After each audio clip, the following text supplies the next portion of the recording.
बड़ी खबर उत्तर प्रदेश के कन्नौज से, जहां भाजपा महिला मोर्चा की जिलाध्यक्ष नेहा त्रिपाठी ने अपनी ही पार्टी के नेता एवं पूर्व सांसद सुब्रत पाठक के खिलाफ मोर्चा खोला है। भाजपा नेत्री ने डीएम कन्नौज को शिकायती पत्र देते हुए पूर्व सांसद पर मानसिक, आर्थिक, शारीरिक शोषण का गंभीर आरोप लगाते हुए सुरक्षा की मांग भी की है। इस दौरान मीडिया से बातचीत करते हुए अपनी पीड़ा बताई बीजेपी नेत्री ने।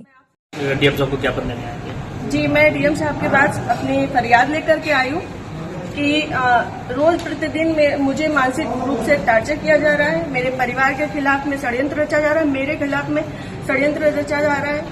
और ये षड्यंत्र के सूत्रधार जो है वो आदरणीय हमारे पूर्व सांसद सुब्रत पाठक जी, जिन्होंने हमारे गेस्ट हाउस को लेकर के हमें ये कहा कि हम भू माफिया हैं। मैं आप सब लोगों को ये बात को अवगत करा देती हूँ कि हमारी जितनी भी जमीनें हैं 35-40 बीघे से ज्यादा जमीन नहीं, और जिसमें हम मेरे खुद के नाम पे सिर्फ 3 बीघे जमीन है। और 3 बीघे जमीन वाली महिला कैसे भू माफिया हो सकती है? और 35-40 बीघे की जमीन में हम मेरे ससुर साहब, मेरी सासू माँ, मेरे हस्बैंड और मेरे देवर देवरानी 6 लोग आते हैं। इतनी सी जमीन में कैसे लोग भू माफिया हो जाते हैं? जो ये बड़ा उससे कह रहे हैं कि चपुन्ना के भू माफिया। और रही बात मेरे गेस्ट हाउस की, राधा रानी गेस्ट हाउस की, तो आज इन्हें ये पर लग रहा है कि वो हमने सरकारी भूमि में बनाया है, अवैध जमीन पे कब्जा किया है। तब क्यों नहीं लग रहा था जब 5 साल से उसी में दावतें खा रहे थे, भारतीय जनता पार्टी की मीटिंगें कर रहे थे, हमारा पैसा खर्च करवा रहे थे, रोज मीटिंगें हो रही थी, तब क्यों नहीं ये आपको लग रहा था? आप पूर्व सांसद के ऊपर एक आरोप लगा रहे हैं। बिल्कुल, आप भी बीजेपी के कार्यकर्ता? मैं बीजेपी की कार्यकर्ता हूँ और बीजेपी में ही काम करती हूँ शुरू से लेके लास्ट तक। जब तक मेरा जीवन मुझे अलाउ करेगा, जब तक ये कन्नौज के नेता मुझे सहज भारतीय जनता पार्टी में रहने देंगे, तब तक मैं भारतीय जनता पार्टी की ही सदस्य हूँ। पार्टी में आपने इसकी उच्च पद पे लोगों से शिकायत की है? मैंने ये इस विषय के बारे में यहाँ से लेके प्रदेश अध्यक्ष तक को सबको सारी बातें पता है, और आज से नहीं पता है, ये पिछले 2 सालों से पता है। मेरे पिताजी, मेरे ससुर साहब, मेरे हस्बैंड, हम सब लोगों के लिए हत्या तक का मतलब षड्यंत्र रचा जा चुका है, और विगत के चुनाव के निर्णय के बाद ही रचा गया। पिछली 4 जून को रिजल्ट आया है, पिछली 3 जून को ये हमारे गांव गए थे।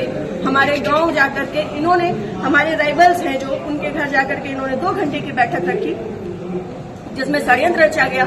और उसके बाद ही उसी दिन इनके एक प्रमुख कार्यकर्ता कहिए, चमचे कहिए, कुछ भी कहिए, वो जीतू त्रिपाठी, उन्होंने मेरे ससुर साहब को फोन किया, जिसकी मैं रिकॉर्डिंग आप सबको भेजूंगी और चाहूंगी कि मीडिया में आप चलाएं। उन्होंने मेरे ससुर साहब को धमकी दी कि अगर चपुन्ना चुनाव नहीं जीता तो आपको 4 तारीख के बाद देख लिया जाएगा। उसके बाद से ये सारा षड्यंत्र रचा गया। क्या चुनाव हरवाने में आपका भी श्रेय जाता है? मैं भारतीय जनता पार्टी तरीके से वो आरोप लगा रहे हैं क्या? वो कुछ भी कहे, वो तो ये भी कह रहे हैं कि भाई नेहा त्रिपाठी ने 20 लाख रुपए ले लिए थे सपा से। वो तो उनका मुंह है, कुछ भी कह सकते हैं। पर मैं भारतीय जनता पार्टी की कार्यकर्ता हूँ और सभी लोग सोशल मीडिया जानते हैं, चलाते हैं। सभी लोग मेरी आईडी में देख सकते हैं कि मैंने किस तरीके से काम किया है। मैं सुब्रत पाठक के लिए काम नहीं करती, मैं भारतीय जनता पार्टी के लिए काम करती हूँ। आपने प्रशासन और पुलिस से शिकायत की? जी, मैंने पिछली 25 तारीख को प्रशासन पुलिस से शिकायत की थी, जिसमें सीओजी की टीम गठित है और अभी तक कोई भी पकड़ा नहीं गया। क्या मानती है पुलिस, प्रशासन और पुलिस दोनों का कार्रवाई करना है? संभवतः हो सकता है, क्योंकि जिस हिसाब से अब दिन बीतते जा रहे हैं तो मेरा भी सब्र का पैमाना टूटता जा रहा है, और मुझे, मेरे परिवार को बहुत ज्यादा खतरा है इन लोगों से जो हमारे दुश्मन हैं। क्योंकि सुब्रत पाठक जी ने, हमारे जो राइवल्स हैं, सभी आजीवन कारावास के मुजरिम हैं। सभी आजीवन कारावास के मुजरिम हैं। मैंने इसमें लिख के भी दिया है। संदीप तिवारी, प्रदीप तिवारी, मनोज अग्निहोत्री, ये बलात्कारी केस के और आजीवन कारावास, गैंगस्टर, इन पे सब तरीके की धाराएं लग चुकी हैं इनमें, ऐसे लोगों के साथ में। और जिसको इन्होंने हम लोगों की सुपारी दी है, अखिलेश यादव उर्फ छक्की, वो इनके, हाँ, यहाँ ठटिया का ही निवासी है, गांव झहुआ। वो इन लोगों के साथ में सुब्रत पाठक के साथ में भी जेल में रहा है और इन लोगों के साथ में भी जेल में रहा है और अभी फरार है। और इन लोगों की मोटरसाइकिल भी उनके पास है, अभी तक वो भी बरामद नहीं हुई।